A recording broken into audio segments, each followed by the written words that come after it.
Hi, it's me, and you guessed it, I've been stabbing cloth with needles again. There was a comment on the last video I posted suggesting that I embroider a bee from Minecraft, and luckily I was in possession of a shirt I definitely didn't steal from my friend that I was planning on embroidering. Okay, so first things first, here's the image that I referenced for the bee design. I ended up altering the perspective a bit in the final design, which is just an excuse for me being a terrible artist. Moving on, here's me selecting the colors for the bee. I didn't have exact matches, but life is full of injustices and dissatisfactions, so we make do.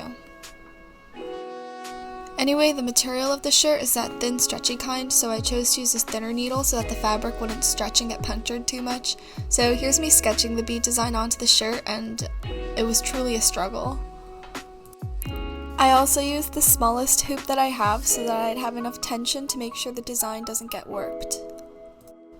I explained this in more detail in the last video I made, but embroidery thread is made up of 6 individual strands that you can pull apart to adjust the thickness. For this design, I used 2 strands because the fabric was so thin.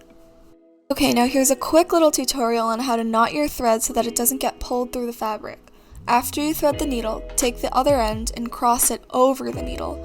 Then hold it against the needle as you wrap the thread around it 3 times. Finally, pull the wrapped portion down the needle and all the way to the end of the string where it will magically form a beautiful little knot. Now, here comes the fun part. I pretty much exclusively used a simple stitch to cover each little patch of color. No funny business and no hanky-panky. So in the meantime, while this montage goes on, I guess I'll give a bit of a life update because I don't have anything else to talk about. Online college started up, and on the first day it was all chill and syllabus-y, and I was like, hey, this ain't so bad. Then the next day came, and all my classes went sicko mode, so I'm swamped like no ass has ever been again.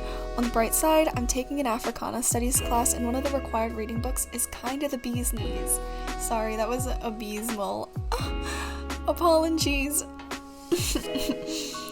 Anyway, this is the final product. Don't worry, lads and lasses, I'm giving the shirt back to my friend packaged in a cute little bag with a cute little card attached. Thanks for watching. Bye!